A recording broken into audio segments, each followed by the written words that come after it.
Cartoons Cart. काली नजर। माँ, माँ, अरे क्या माँ माँ कर रहा है? बकरी का बच्चा है क्या? अरे माँ, मजाक छोड़ो। मुझे फाइनली वो मेन चौराहे वाली दुकान मिल गई है। अब देखना, आपका बेटा दुगनी स्पीड से पैसा कमाएगा। ओफो, ये क्या? मेरी ऑनलाइन मेकअप क्लास चल रही है। इतनी जोर से क्यों बोल रहे हो आप दोनों? अरे मेरी धर्म पत्नी जी, मेकअप क्लास बाद में करना। वो चौराहे वाली दुकान मिल गई है हमको। अरे वाह, रुको, मैं अपनी माँ को फोन लगाकर बता देती हूँ। अरे मैं भी अपने रिश्तेदारों को बता देती हूँ। कितनी खुशी की बात है। हाँ हाँ, मैं भी अपने दोस्तों को बता देता हूँ। 1 हफ्ते बाद रजिस्ट्री है। बस, घर में खुशी का मौका था। उन तीनों ने अपने अपने फोन उठाए और लोगों में बात फैलाना शुरू कर दिया। और रही सही कसर श्वेता बहू ने अपने पड़ोस में सबको बताकर कर दी। अरे वर्मा आंटी, अब हम भी जल्दी कार ले लेंगे। घर का रेनोवेशन होगा और ठाट से रहेंगे हम भी। अरे ऐसा क्या हुआ? लॉटरी बाटरी लग गई है क्या? अरे इस बार चौराहे वाली मॉल में हमको भी दुकान मिल गई है। दुकान नंबर 21, जो एकदम चौराहे पर है। अब ग्राहक बढ़ेंगे तो आमदनी भी बढ़ेगी ही ना। अरे वाह, कितनी खुशी की बात है। मैं बहुत खुश हूँ तुम्हें इतना खुश देख के। बाकी एक बात कहूँ, सबको मत बताते फिरना। किसी की नजर लग जाएगी तो खुशी की खबर वापस लौट जाएगी। हैं? ऐसे थोड़ी ना होता है। अब डरा रही हो। अरे सही कह रही हूँ, काली नजर कहते हैं इस चीज को। जब आप किसी को कुछ बताओ और वो काम बिगड़ जाए। अरे लेकिन मैं तो... तुमने सबको बता दिया ना? हाँ, फोन लगा लगा के। अब बच के रहना, काली नजर बड़ी खतरनाक होती है। श्वेता इतनी खुश रहती है कि वो वर्मा आंटी की बात पर ध्यान ही नहीं देती, जबकि पड़ोस में और भी लोगों से खुशी की खबर शेयर करती रहती है। अगले दिन राजेश बहुत दुखी होकर घर आता है। अरे बेटा, क्या हुआ? मुंह क्यों सूजा हुआ है? मधुमक्खी ने काट लिया क्या? माँ, वो दुकान किसी और के पास चली गई। किसी ने ज्यादा भाव लगा दिया। अरे पर बात तो आपसे हुई थी ना उस दुकान वाले की। हाँ, आज मैं टोकन अमाउंट देने गया था, तब मुझे पता चला। कोई आकर सुबह मुझसे पहले ही ज्यादा अमाउंट दे गया। काली नजर। क्या क्या कहा? वर्मा आंटी ने समझाया था कि किसी को बताना मत, वरना काली नजर लग जाएगी। अच्छा, तुम्हें उनकी बात मान लेनी चाहिए थी। उनकी बात मान लेती, लेकिन उसके पहले ही सबको बता चुके थे ना हम तीनों। अरे अगली बार से ध्यान रखेंगे।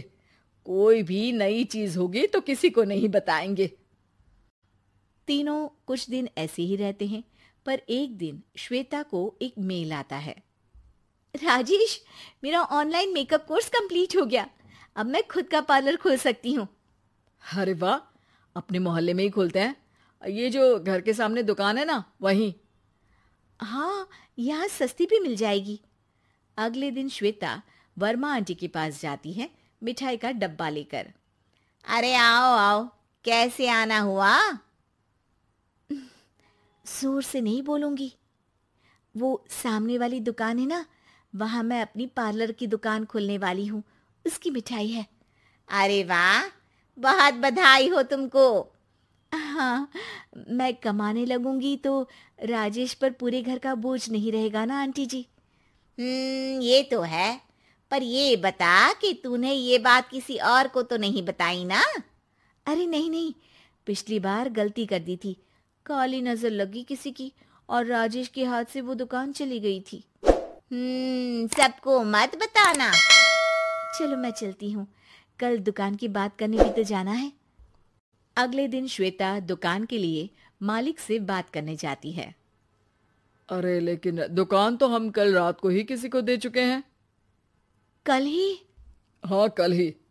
2 दिन बाद कोई यहाँ पार्लर भी खोल लेगा। अब कहीं और दुकान देख लीजिए। अरे पर हमको भी तो पार्लर ही खोलना था। हाँ भाई, एक ही दुकान है, आधी आधी तो नहीं दे सकता ना मैं। राजेश और श्वेता घर पर हताश होकर आ जाते हैं। इस बार तो किसी को बताया भी नहीं था, अब किसकी काली नजर लग सकती है? सुनो, तुमने माँ को बताया था क्या? अरे कैसी बात कर रही हो? माँ की नजर थोड़ी ना लगेगी। पक्का तुमने किसी को नहीं बताया था ना? सिर्फ वर्मा आंटी को बताया था, उन्होंने ही मुझे किसी को नहीं बताने को कहा। अरे यार, तुम भी सही हो। मेरी माँ को नहीं बताने को कह रही हो, पर वर्मा आंटी को बताना तुम्हें जरूरी लगा।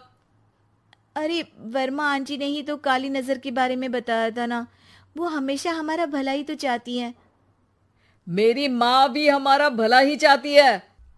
अरे पर चिल्ला क्यों रहे हो? बात नहीं कर सकते क्या आराम से? नहीं आता वो आराम से बात करना, और करना भी नहीं चाहता हूं मैं। दुकान जाने का दुख गुस्से में बदल गया था और राजेश और श्वेता में बात बंद हो गई थी।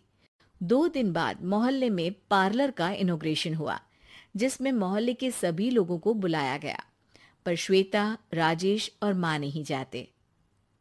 माँ, अंदर आ जाओ। क्या देख रही हो? अरे नया पार्लर देख रही हूं अपने आंगन से। देखो, माँ को दूसरे का सुख देखने में कितना मजा आ रहा है। मेरा दुख नहीं दिख रहा इन्हें। यहाँ मेरा पार्लर भी तो हो सकता था। अरे चुप रहो यार, हर बात में लड़ाई क्यों ढूंढ रही हो?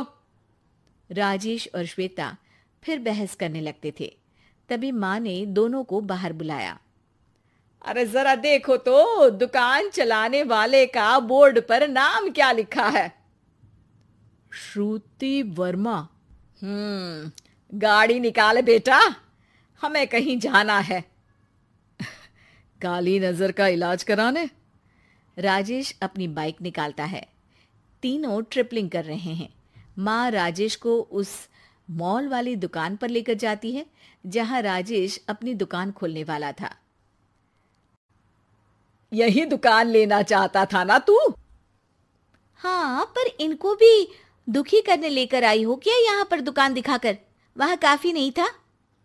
अरे श्वेता, थोड़ा सब्र रख, अभी पता चलेगा कि हम यहाँ क्यों आए हैं। बता, इस दुकान चलाने वाले का नाम क्या है? अनुपम वर्मा। कुछ समझ में आया? वो दुकान वाली श्रुति वर्मा, ये दुकान वाला अनुपम वर्मा, और हमारे पड़ोस में हमने उस दुकानों के बारे में बताया किसको था? अब वर्मा आंटी को। मतलब वर्मा आंटी ही हमारा काम बिगाड़ रही है? नहीं नहीं, ऐसा नहीं हो सकता, ये बस इत्तेफाक है। राजेश अपना फोन निकालता है और श्रुति वर्मा और अनुपम वर्मा के नाम फेसबुक पर सर्च करता है, जहां ये दोनों ही वर्मा आंटी के रिश्तेदार होते हैं। श्वेता को समझ में आ जाता है कि वर्मा आंटी की ही नजर काली नजर है। अब क्या करना है? कोई भी खुशी की खबर हो तो काली नजर से बचना है, यानी वर्मा आंटी से बचना है। अरे पर मुझे ये समझ में नहीं आया कि वो हमारे साथ ऐसा क्यों करेंगी। अरे बेटा, एक सीख है, दूर के आदमी को आपकी तरक्की से कम परेशानी होगी, पड़ोसी को ज्यादा। दोनों माँ की बात में हामी भरते हैं और अगला काम चुपचाप करने की कसम खाते हैं, ताकि आगे से वर्मा आंटी कोई काम ना बिगाड़ सके।